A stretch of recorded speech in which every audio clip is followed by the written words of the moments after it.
Waverly was in the Mafia boss's office, alone, and Ryuk Shin wasn't calling security. Chanel didn't think. She didn't breathe. She blurred down the corridor, a navy blue ghost in a janitor's uniform, slipping past guards who had spent 6 months looking straight through her like she was part of the furniture. Tonight, their blindness was her weapon. She reached the heavy mahogany doors and pushed. The sight on the other side stopped the very blood in her veins. Ryuk Shin, the Shadow CEO. The man Seoul's most powerful criminals crossed oceans to avoid sitting completely frozen in his hand-carved chair, lethal hands still on the desk, while Waverly pressed a crinkled Hello Kitty sticker onto his $40,000. Patek Philippe watched and hummed the Bluey theme song like she was in her own living room. The room smelled of expensive sandalwood and the electric charge of a coming storm. Ryuk didn't look at Waverly. His dark, predatory eyes locked onto Chanel, tracking the pulse, jumping in her throat. "You're late," he said, his voice a low vibration that raised every hair on her arms. "For your daughter. And for me." In that single heartbeat, Chanel understood two things with terrifying clarity. She was not getting fired tonight, and she was never, ever being allowed to leave this man's world again. Seoul didn't care about Chanel Brooks. That was the first thing she learned when she landed at Incheon Airport 18 months ago with 2 suitcases, a 3-year-old strapped to her chest, and the kind of desperate optimism that only single mothers running from bad situations could manufacture on zero sleep. The city was beautiful and brutal in equal measure. Neon everywhere. Money everywhere. Opportunity everywhere, but somehow never quite within arm's reach. She'd left Atlanta with a plan. A cousin had promised a teaching position at an international school. The position evaporated 3 days after she arrived. The cousin stopped answering calls a week after that. What remained was rent, Waverly, and a phone bill she was already behind on. So Chanel did what she'd always done. She worked. First the coffee shop in Mapo-gu, where she smiled through 12-hour shifts and mispronounced orders in Korean that made customers wince. Then the laundry service in Yongsan, pressing shirts for businessmen who never once looked at her face. Then Shin Tower, the crown jewel of her exhausting empire, where she reported at 11 p.m. and disappeared into the building's bones until 5 a.m., cleaning floors that cost more per tile than her monthly wage. 3 jobs, 1-bedroom apartment. One very curious 3-year-old who had recently decided that rules were, in her expert opinion, more of a suggestion. Waverly was the reason for all of it.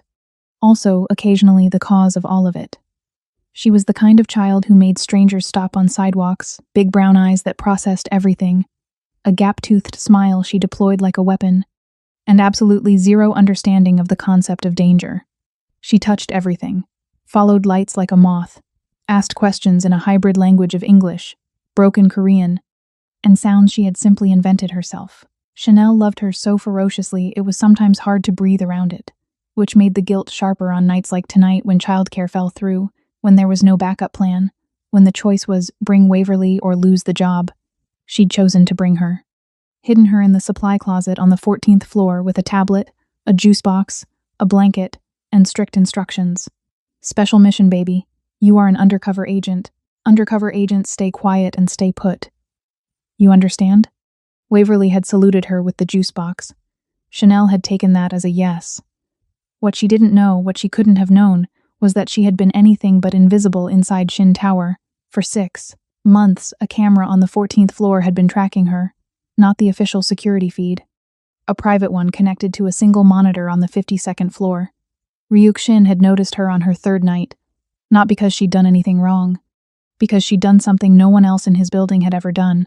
She'd found evidence of a crime scene, a corner of the 14th floor boardroom, that his men had cleaned hastily and poorly and without hesitation, without any visible panic.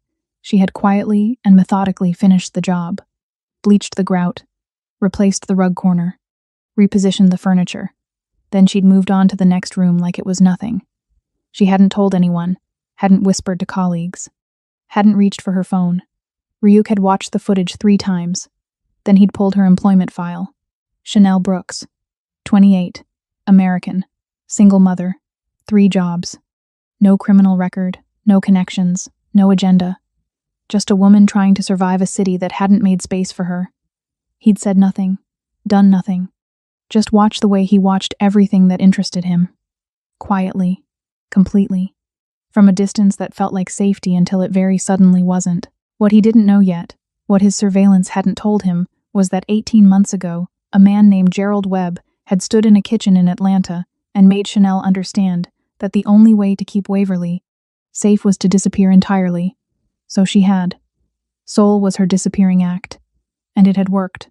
Until tonight, when Waverly had dismantled it with a Hello Kitty sticker and a complete disregard for the concept of staying put. Chanel returned to the supply closet at 1:17 a.m. The blanket was folded on the floor.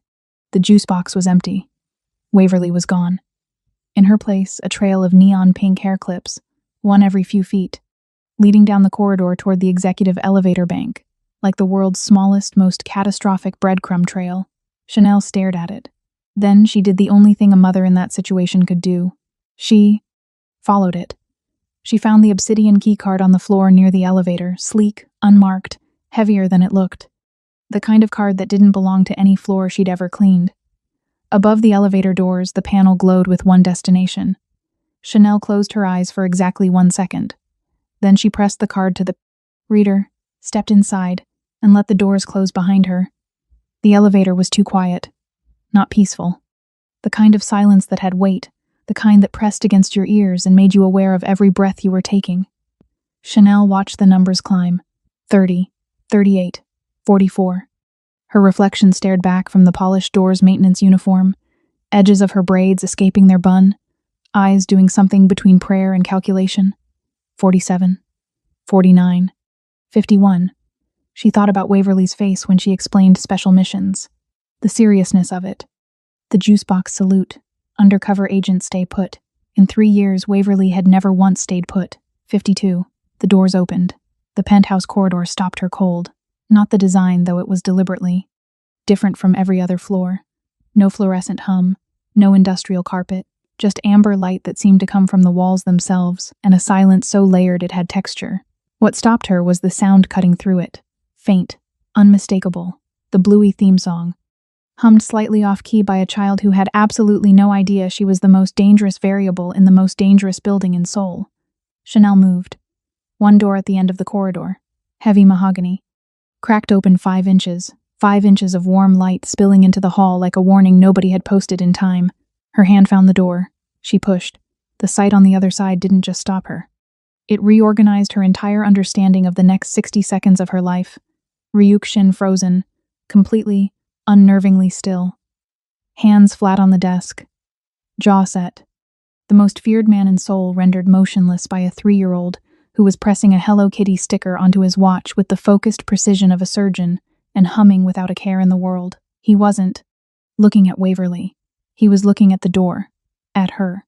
The room smelled of sandalwood and something electric, the specific atmospheric charge of a situation that had already passed the point of being manageable and was now simply waiting to be navigated. 2 seconds of locked eyes. It felt like a season changing. Chanel broke first. Waverly. Steadier than she had any right to be. Come here. Right now. Waverly looked up with the expression of a child interrupted at the height of important work. Eye decorating, she said. I see that. Come here. He not mind. She gestured at Ryuk with the authority of a long acquaintance. He quiet. I like quiet people. Ryuk said nothing. Something moved across his face. Brief, unnameable, gone before she could classify it. Chanel crossed the room, lifted Waverly onto her hip, and turned to face him. Every instinct said apologize and leave. Fast. I'm sorry, she said. For the watch. Whatever it costs, I'll arrange. Sit down. Quiet. Absolute. The kind of instruction that didn't need volume. Chanel sat. The silence that followed had a different quality than the corridors. This one was active, full of something being assessed. Ryuk stood. Moved to the window. Seoul spread behind him 40 floors down. Indifferent and luminous. You were called in tonight for an emergency clean, he said. Yes. There was no emergency. He turned. The call was arranged. By my office. Chanel felt the floor recalibrate beneath her. Not tilt, recalibrate. Like the entire geometry of the last 3 hours had just revealed its actual shape. Why? She asked. He looked at her for a long moment, not the way the guards downstairs looked, scanning and dismissive, but the way a person looks at something they've been waiting on and are now confirming in real time. Because I needed to know if you'd come, he said. Alone. At midnight. No questions. I came because it was my job. Exactly. One word. carrying the weight of something much larger than she could currently process. He moved back to his desk. Saturday, opened a folder she hadn't noticed, positioned too deliberately to have been left there accidentally. Her name was on the tab. The cold started at her chest and moved outward. You've been watching. Since your third night in this building. No apology in it. No hesitation. Waverly, entirely unbothered by the revelation dismantling her mother's sense of safety, produced the button she'd removed from Chanel's uniform and held it up for examination, pleased with herself, waiting for acknowledgement. Nobody acknowledged it. What do you want from me? Chanel asked. Ryuk looked at the folder, then at her, then briefly, with an almost imperceptible shift in attention at Waverly. I'll explain that, he said. But first your daughter needs to sleep. And you need to understand what's already moving toward you and why walking out of this building tonight without my protection makes it significantly worse. The word already landed differently than anything else, he'd said. Chanel looked at him. What's already moving? She asked. Ryuk opened the folder. Start here, he said. What's coming for me? Chanel kept her voice flat. She'd learned early in Seoul that showing fear was a currency she couldn't afford to spend. Ryuk reached into the folder, extracted a single photograph, and slid it across the desk. Chanel leaned forward. It was her, taken from above, grainy with distance. The 14th floor boardroom, 2:47 a.m. 4 months ago. She remembered that night.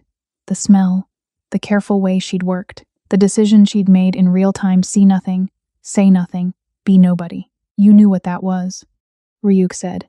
I knew it needed cleaning, and you cleaned it. That's my job. He studied her. Most people would have run, or taken a photo, or called someone. Most people don't have a 3-year-old depending on them to not make stupid decisions. Something shifted in his expression. Acknowledgement. The way a person looks when a theory is confirmed. He pulled the photograph back. That footage exists on 3 servers, he said. Mine, the building's main system, and one other. The third doesn't belong to me. Chanel felt the floor tilt. Who does it belong to? Someone who has been looking for a reason to create a problem for me. He paused. You are now that reason, whether you want to be or not. Waverly had fallen asleep. Chanel hadn't noticed it happen. One moment the child was investigating the desk lamp. The next, she was a dead weight against Chanel's shoulder, mouth slightly open, completely unbothered by the fact that her existence had apparently triggered a Mafia power crisis. Ryuk pressed a single button. A woman appeared, 50s, severe posture, face that gave nothing, who produced a soft blanket and gestured toward a leather sofa in the corner. Chanel hesitated. Nothing in this room will hurt her, Ryuk said. Not reassuring, just absolute. She settled Waverly onto the sofa, tucked the blanket, and turned back. The keycard, Ryuk said. Where did Waverly find it? Elevator bank on 14th floor. He nodded slowly. It was dropped intentionally. By my cousin, Jae-won. The name landed heavy. He manages security operations. He's been testing gaps in my building, looking for vulnerabilities he can use. His jaw tightened briefly. He didn't expect the vulnerability to be a 3-year-old. He dropped a card that accesses your private floor, Chanel said slowly, to see who would find it, to see who would use it. If it had been one of my men, he'd have used it to prove disloyalty. If it had been an outsider, he'd have used it to prove my security was compromised. Ryuk's eyes were steady. He didn't plan for you. I'm just the cleaner. You keep saying that like it's a limitation. He tilted his head slightly. Tonight you bypassed 2 security checkpoints, navigated a restricted corridor, and entered this floor in under 9 minutes. To get to your daughter. Chanel said nothing. Jae-won has trained operatives who couldn't do that. Jae-won's operatives, she said, don't have Waverly as motivation. Something that was almost a smile crossed Ryuk's face, gone before she could be certain. He moved to a panel on the wall. It slid open, revealing a monitor, live feeds, multiple angles. He pulled up 14. The supply closet. The trail of hair clips was still there, pink and neon against the gray floor. She left you a map, he said. She always does. Chanel's chest tightened. She knows I'll come. Ryuk looked at the screen a moment longer than necessary.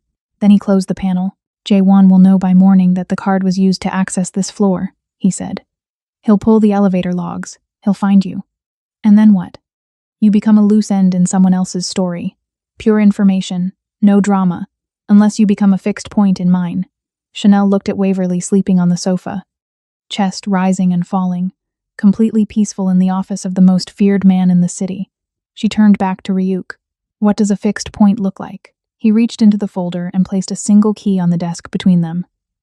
It looks like a different address, he said. Starting tonight. Chanel didn't touch the key. She looked at it the way she looked at everything in this room carefully, without betraying what she was thinking. You want me to move into your estate? I want you somewhere Jaewon can't reach before I've neutralized his move, Ryuk said. The estate has one entrance, controlled perimeter. Nobody uninvited has ever entered it. And in exchange, you continue doing what you already do. You see things. You say nothing. You exist in spaces people overlook. He paused. The difference is awareness. Knowing that what you observe matters. You want me to spy for you. I want you to clean, he said. Everything else is already in you. She held his gaze. What makes you certain of that? He reached into the folder and produced a second photograph. Same boardroom. Different angle. Her hands steady, methodical, working through a scene that would have broken most people captured from directly above. Because you've been doing it for 6 months without knowing it counted, he said. Chanel thought about the 14th floor. The decision she'd made alone at 2 a.m. with no information and no safety net. She'd assessed, decided, acted. The same way she'd been doing since Waverly was born, and the world suddenly required her to be competent in situations she'd never trained for. She thought about Atlanta. About Gerald Webb standing in their kitchen with that particular expression, the one that smiled at the surface and contracted everything underneath. She'd run because staying had stopped being an option. Seoul was supposed to be the place where nobody could find them.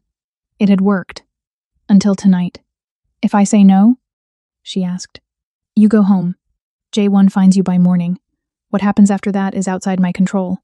And if I say yes? Waverly wakes up somewhere safer than anywhere she's ever slept. He glanced briefly at the sofa. And you stop working 3 jobs. Chanel's eyes narrowed. How do you know about the 3 jobs? He didn't answer. She exhaled. You've been in my file for months. Since the 4th week. That's a violation. Yes, he said. No argument. No justification. She almost respected it. Almost. I need conditions, she said. Something in his posture shifted. Barely perceptible. Waverly is not part of whatever this is. She's not leverage. She's not a variable. She stays a 3-year-old child. Agreed. I keep my own income. Formal position. Documentation. I'm not dependent on you. Arranged. And if I decide to leave, you won't. Chanel stiffened. That's not a condition. It's not a threat. He looked at her steadily. People leave when they have somewhere safer to go. You don't. Not yet. It was the most honest thing anyone had said to her since she landed in Seoul. She hated that he was right. She looked at Waverly, the starred sheets she hadn't discovered yet, the rent payments she hadn't found yet, the medical bill that had disappeared like smoke 6 weeks after she'd paid the first installment. All of it waiting for her like a paper trail she hadn't thought to follow. One more condition, she said. The sticker stays. Ryuk looked down at his watch. The Hello Kitty face beamed up at him, pink, impervious, aggressively cheerful against $40,000 of Swiss engineering. He said nothing for a long moment. Then he stood. Get your daughter, he said. My car is downstairs, 2 floors below, in a private office connected to a secondary surveillance system Ryuk's team didn't know existed. Jae-won Shin watched the penthouse elevator descend. He pulled up Chanel's file. Then he picked up his phone and sent 2 messages. Find everything on Chanel Brooks. Atlanta. Immigration. The child's father. He set the phone down and looked at the elevator feed. Ryuk had just made his first visible mistake in 15 years. Jae-won intended to make sure it was also his last. Jae-won Shin did. Not sleep. This was discipline built over 15 years of understanding that the hours between midnight and dawn were where empires were either protected or dismantled. While Ryuk trusted, Jae-won verified. While Ryuk led, Jae-won mapped every exit. That was the story he told himself. The truth was simpler. Everything belonged to Ryuk. The territory. The money. The room that went silent when he entered.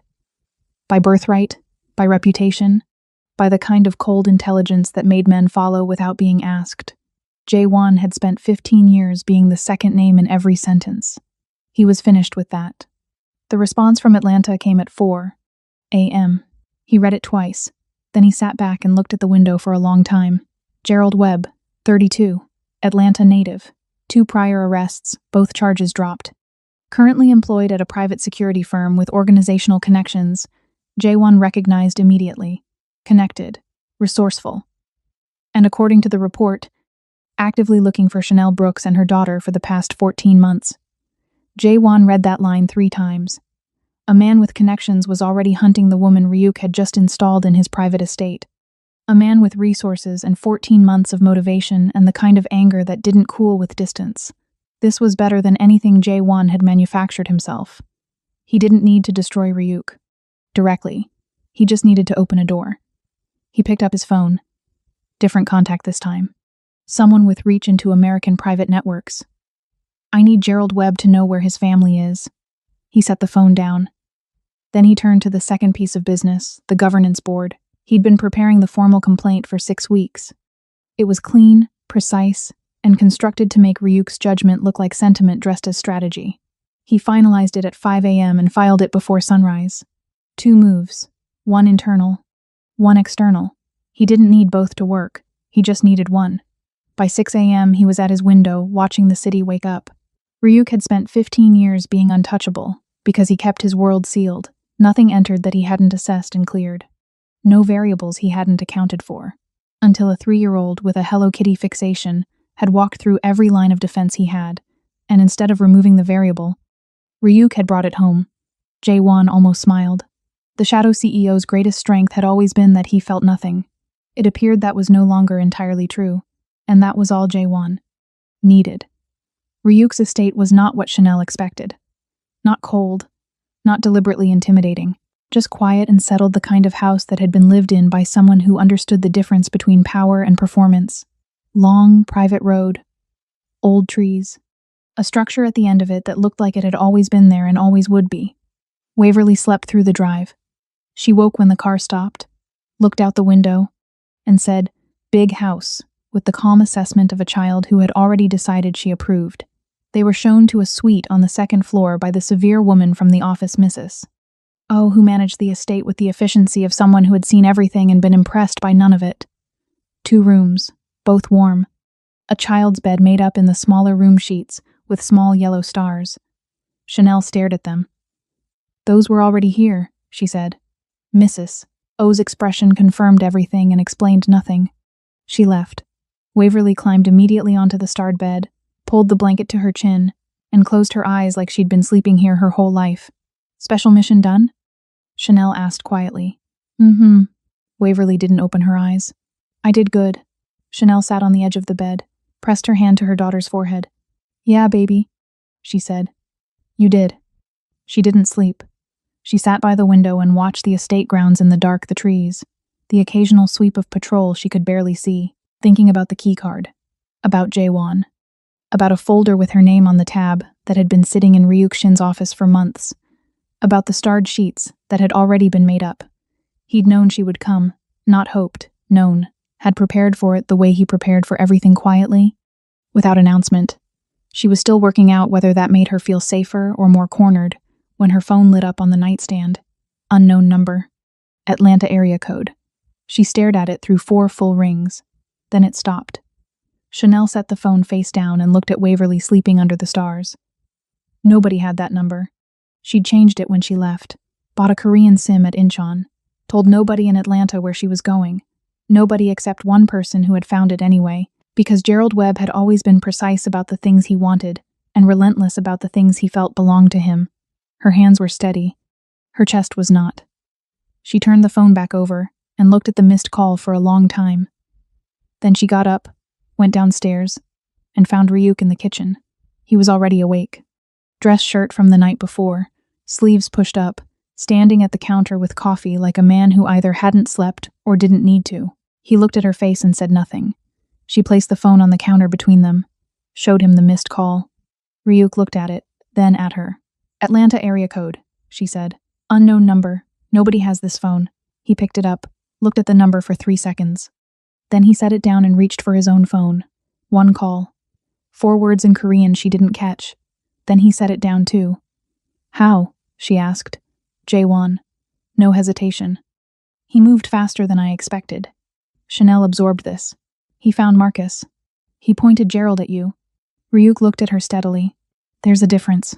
Jae-won doesn't want Webb here, he wants the disruption Webb brings." "And what does Webb bring?" Ryuk was quiet for one beat.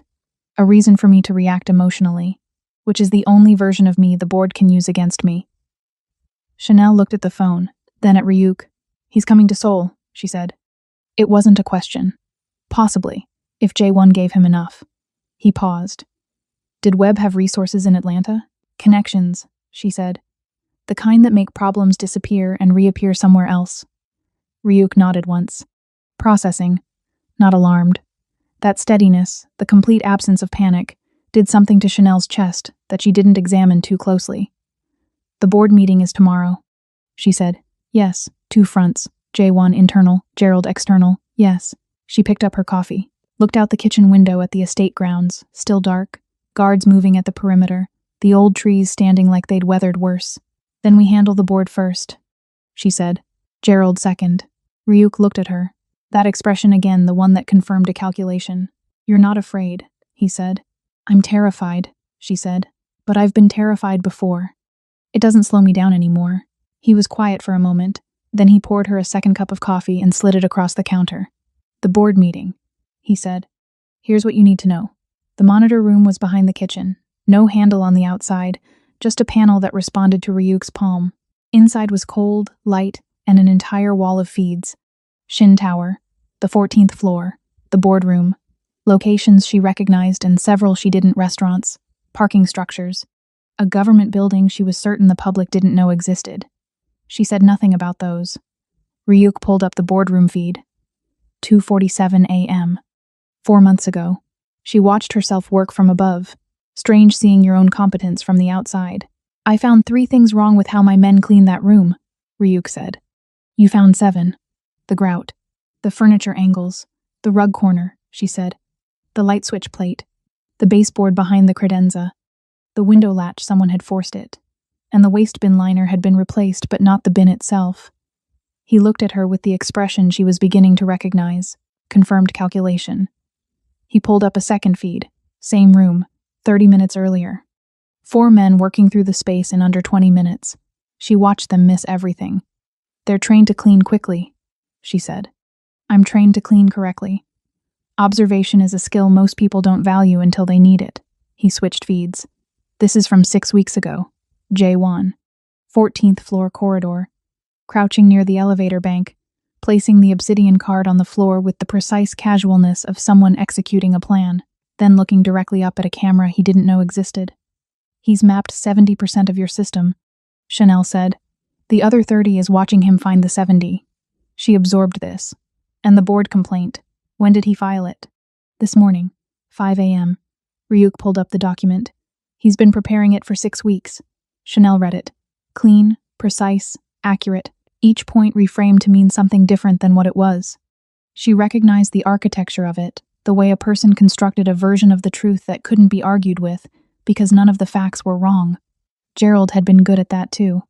He'll present me as evidence that you've gotten sloppy, she said. That's the narrative. Then we give the board a cleaner one. She looked at the monitor. You didn't get sloppy. You made a strategic acquisition. 6 months of documented observation. Demonstrated loyalty under pressure. A specific skill set your trained men provably don't have. She gestured at the split feeds her hands and his men's hands in the same room. You have the footage. You have the comparison. You have the timeline. You're describing yourself as an asset. I'm describing myself accurately. She held his gaze. Isn't that what I am? Ryuk studied her. Then he reached across and set the 2 boardroom feeds side by side on the largest monitor, her hands moving with quiet certainty through the room. His 4 trained men missing everything she'd caught. The comparison was not subtle. J1 will have one more move before the meeting, he said. He won't come alone. Marcus. If Webb is already moving, he'll be in Seoul within 48 hours.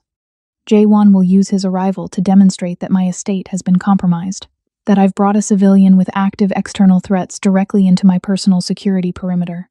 Chanel was quiet for a moment. And if Gerald arrives after the board meeting? Ryuk looked at her. Then he arrives to find that the woman he's looking for is no longer a civilian with no protection. He said it the way he said everything, flat, factual, complete. You'd handle Marcus. I'd make it unnecessary for him to be handled. A pause. There's a difference. She looked at the monitor. Her own face from 4 months ago calm, focused, making a decision alone in a room that could have ended her. I was never invisible, she said quietly. You were just the only one paying attention. Ryuk looked at the feed for a moment. No, he said. Not the only one. The way he said it made her turn. He was looking at the trail of pink hair clips on the 14 feed. Still, there on the floor where Waverly had left them, a tiny deliberate map from a child who had never once doubted her mother would follow. Chanel looked at them for a long time. Then she turned back to the monitors. Tell me everything about J1, she said. Every weakness, every pressure point. His mother, Ryuk said. Start there. J1 moved on a Tuesday. Chanel had been at the estate 6 days. Long enough to learn the rhythm of the house when staff rotated, when Ryuk left, when the perimeter changed. Long enough to understand that Mrs. O watched everything and that the estate operated less like a household and more like a contained intelligence unit with excellent kitchen facilities. Waverly had adapted in approximately 45 minutes. She had a favorite chair, a running investigation of the garden, and a developing relationship with 2 perimeter guards who had made the catastrophic mistake of smiling at her on day 1 and were now committed participants in a daily routine of letting her inspect their earpieces. Chanel watched this and felt something she didn't have a clean word for yet. The formal complaint arrived at 7 a.m. via Mrs. O, printed, placed beside Chanel's coffee with the efficiency of someone delivering information they found distasteful. Chanel read it twice. Jaewon's name appeared nowhere. His fingerprints were on every line. A breach of executive security on the 52nd floor. An unvetted civilian granted access to restricted intelligence. A minor child present within a high-security facility. Installation of said civilian within the director's private residence without board consultation. Each point accurate. Each point reframed. At the bottom, a request for emergency board review. In 2 days. Ryuk was already in the monitor room. He'd read it. She could tell by the particular quality of his stillness, not his default composure, but something underneath it, the stillness of rapid calculation. He filed it this morning, he said. I know. I read it. She sat. He has someone inside the governance board. Confirmed. The review was fast-tracked within the hour. Can you block it? Blocking it confirms his narrative. He set the document down. I attend. I control the framing. And me? A pause. That requires a decision. Tell me the options. 1 year formal staff. Documented, vetted retroactively. Defensible but thin. Jaewon dismantles it in under 3 minutes. 2? He looked at her directly. You're mine. Personally. You and Waverly. Under direct protection, which under the organization's code means untouchable by any member, including family. The room was very quiet. That's not a staff position, she said. No. What does it mean exactly? In their code, it means I've claimed personal responsibility for your safety. Anyone who moves against you moves against me directly. He paused. The board cannot override or investigate it. It supersedes the complaint entirely. And Marcus? If Webb arrives in Seoul while you're under my protection, it becomes an organizational matter, not a personal one. He held her gaze. He won't be your problem to manage alone. Chanel looked at the document. 14 months of managing everything alone. 3 jobs. 1 bedroom. A trail of pink hair clips on the floor of a restricted building because she'd had no backup plan and no safety net and had made it work anyway. She thought about what it meant to have someone who moved before the threat arrived. She'd been doing that for Waverly since the day she was born. She understood the math of it. If I agree, she said, I need the full version, not the one that makes it easier to say yes. Ryuk looked at her with something close to respect. It means your life becomes more complicated. People will make assumptions, some wrong, some not. It means Waverly grows up inside a world with significant walls around it. He paused. And it means whatever Jaewon found in Atlanta, whatever Gerald Webb is carrying it, comes through me before it. Reaches you. The last part was the part she hadn't expected. The honest part. The part that required him to say out loud that he'd already accounted for her history, her fears, the specific shape of what she was running from. The board meeting is tomorrow, she said. Yes. She picked up the document. Read Jaewon's careful, accurate, reframed accusations one final time. Then she set it down. Tell me everything I need to know before we walk into that room, she said. No gaps. Ryuk reached across and opened a new file on the monitor. Her name on the tab. Below it, a second name, Waverly Brooks. Both files. Months of quiet, unsanctioned, absolute protection. Every payment, every blocked search. Every wall built between them and Atlanta before she'd known the walls were necessary. Start here, he said. The files were thorough, not invasive the way she'd braced for. Thorough in the way of someone who had identified a threat and removed it before it arrived. Chanel read quietly. Ryuk didn't explain or justify. He let the documents speak. First, her rental agreement. 14 months of payments that weren't hers. A shell company 3 layers deep dissolving into a holding entity she didn't recognize. 4th week, Ryuk said. Your landlord was preparing to increase the rent beyond your income. You would have lost the apartment. So you bought the building. I bought the landlord's debt. The rent stayed fixed. She thought about the month she'd braced for the notice. The 2 a.m. calculations on her phone. The relief when it never came, and she'd told herself she'd misread the situation. She hadn't misread anything. She turned the page. Waverly's medical records. The ear infection. The specialist she'd used a payment plan for $40 a month, 18 months. A stone in her chest every time she thought about it. Balance cleared 6 weeks after the second visit. She'd assumed an error, called billing twice. Been told each time the account showed 0 and there was nothing to dispute. She set the page down. You should have told me, she said. You would have refused. Yes. Then, Waverly would have had a specialist you couldn't sustain. No apology. Just fact. It wasn't your decision. No, he said. It wasn't. The plain agreement surprised her more than justification would have.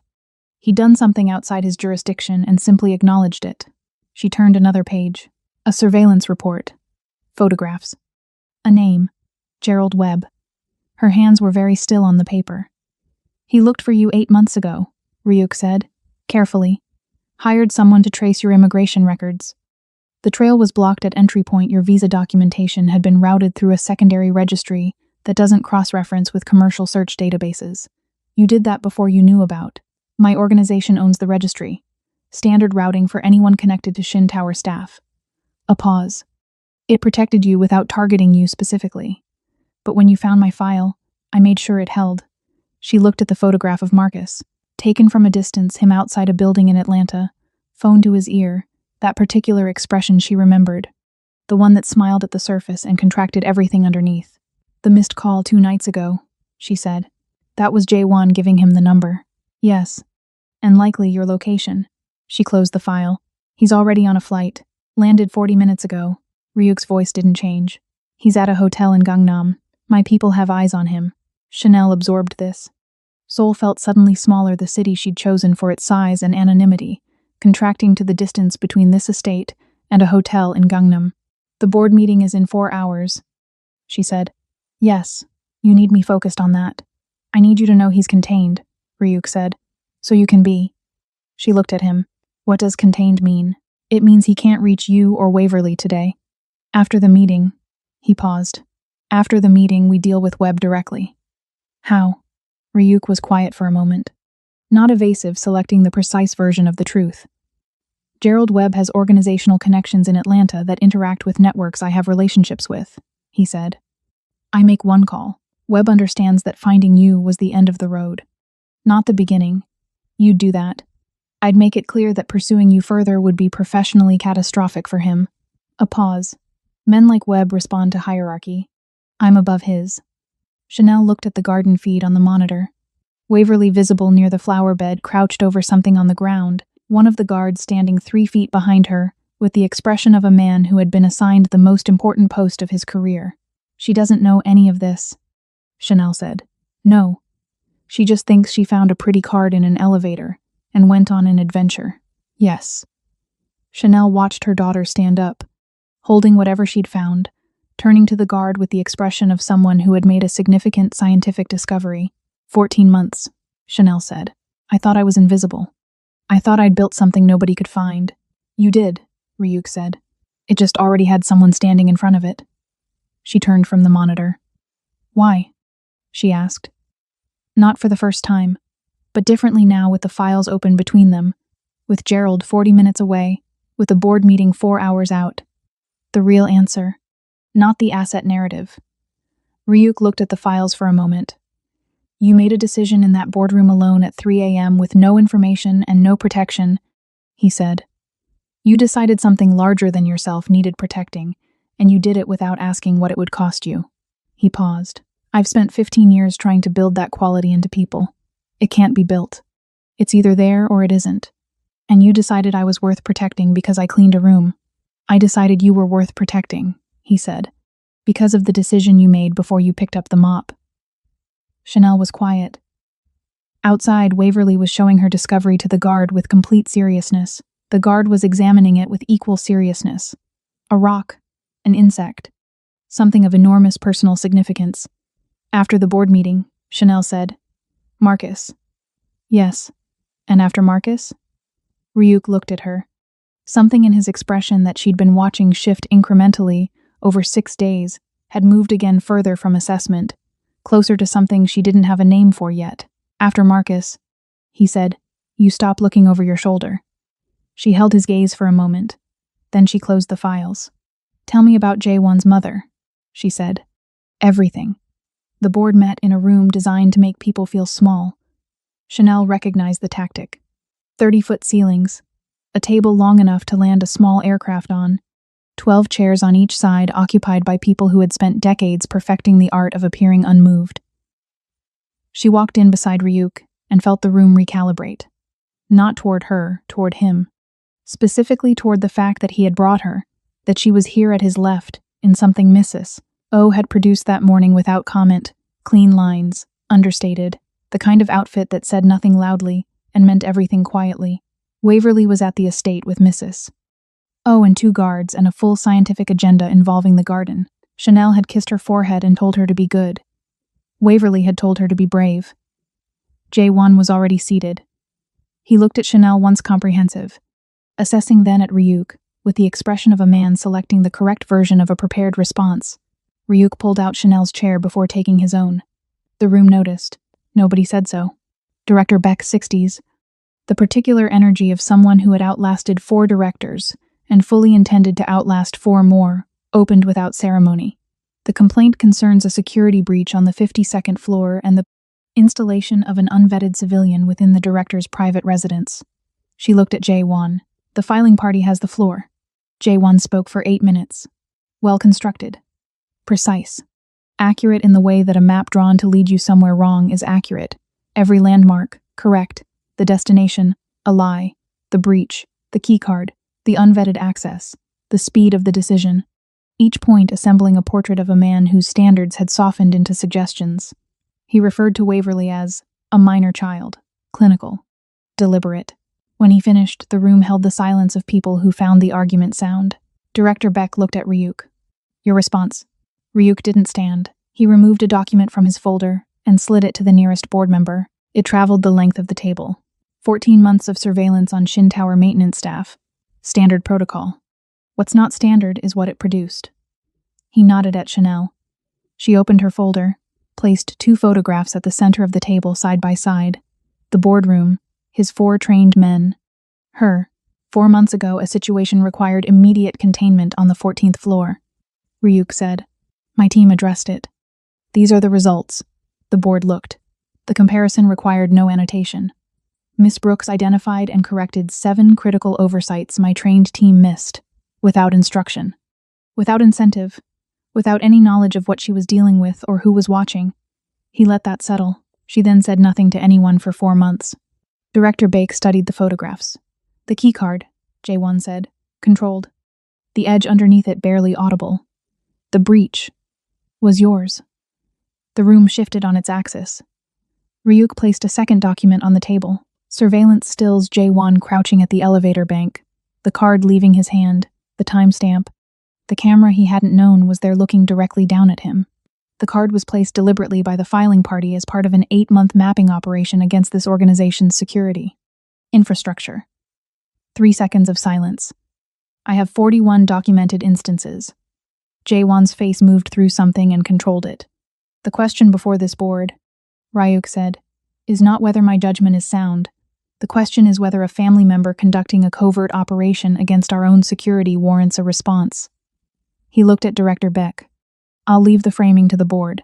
Then Chanel spoke. She hadn't scripted it. She'd planned the shape direct, undecorated, the way she'd learned to move through rooms where being underestimated was simultaneously the danger and the advantage.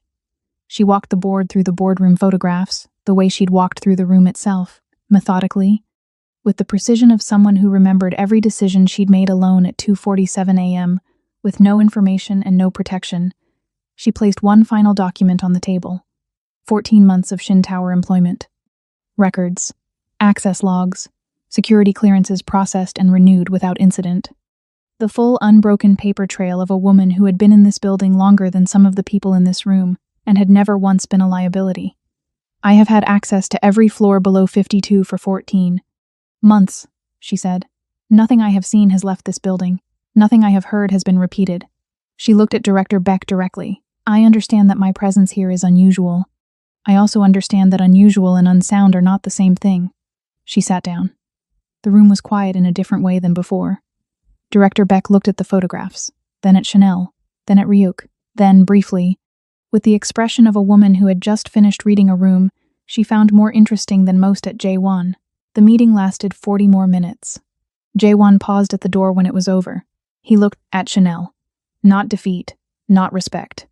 The precise territory between them where a man recalibrates what he chose to underestimate. Then he left. His removal from security operations was formalized before the end of the day. His mother had been briefed the previous evening. Her response to her son had apparently been direct, thorough, and delivered at considerable length. At 6 p.m., Ryuk made a phone call from the monitor room. It lasted 4 minutes. At 6:17 p.m., Gerald Webb checked out of his hotel in Gangnam. At 8:40 p.m., his flight departed Incheon. Chanel sat with this in the kitchen for a long time. No confrontation.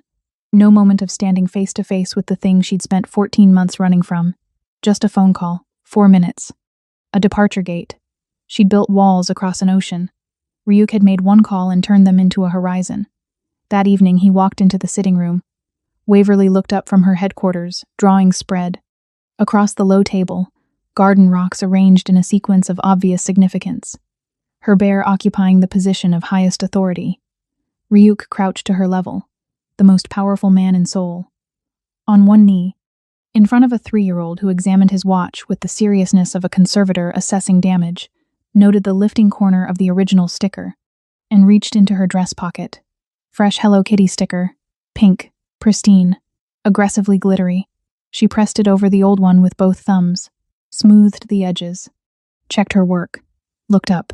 Better, she said. Ryuk looked at the watch, then at Waverly. Something moved across his face, unhurried, unguarded. The kind of expression that had no place in the language of the world he'd built, where everything was assessed and managed and held at calibrated distance. He stood, straightened his shirt, looked at Chanel across the room and said nothing. Said everything. 3 days later, he walked them into a Shin Tower board reception. No announcement. No explanation. No performance. He simply entered with Chanel at his left and Waverly on her hip, and stood at the center of the room while Seoul's most powerful people made whatever recalibrations they needed to make. Waverly identified the buffet table within 9 seconds and communicated her position on formal events clearly and without ambiguity. Nobody looked through Chanel. At some point, Director Beck approached. She looked at the watch 2 Hello Kitty stickers, slightly overlapping, cheerful and impervious against $40,000 of Swiss engineering, and was quiet for a moment. Then she looked at Chanel. He hasn't taken it off. No, Chanel said. Director Beck considered this with the expression of a woman who had spent decades reading rooms and had just finished reading this one completely. Then she looked at the watch one more time, at the sticker, at Waverly across the room conducting a focused negotiation with a server over the acceptable ratio of desserts to non-desserts on a single plate. Good, Director Beck said, and moved on. Later. The drive back to the estate. Waverly asleep between them, bare under one arm, head tilted, the complete unconscious trust of a child who had never once in her life classified the world as unsafe. Seoul moved past the windows. Neon. Motion. Indifferent and luminous, and entirely unbothered by what had shifted inside one car moving through it. Chanel looked at the city. 14 months ago, she'd arrived with 2 suitcases and a 3-year-old and the specific, desperate optimism of someone who had run far enough to believe distance was the same as safety. She'd built invisible, carefully, deliberately, An invisible had led her through a supply closet, a trail of pink hair clips, a key card on the floor of the 14th floor, and a Hello Kitty sticker on a watch that had never come off directly into the only place in this city that had been waiting for her before she knew she needed it. She looked at Ryuk. He was watching the city, the light catching the edge of his jaw, the watch catching the neon 2 stickers, slightly overlapping, permanent as anything in the world he'd built. He felt her looking, turned. The question she hadn't asked yet was somewhere in the space between them, about what came next, about what this was, about the 14 months of walls he'd stood in front of without announcing himself, and the 14 months of survival she'd built without knowing he was there. She didn't ask it. He didn't answer it. Some things didn't need language yet. Waverly slept on bare-tucked, mission complete. Absolutely certain the whole time that if you followed the pretty lights and pressed the sticker and trusted that someone would come, the story always ended up exactly where it was supposed to. Outside, Soul kept moving. Inside, everything had already arrived.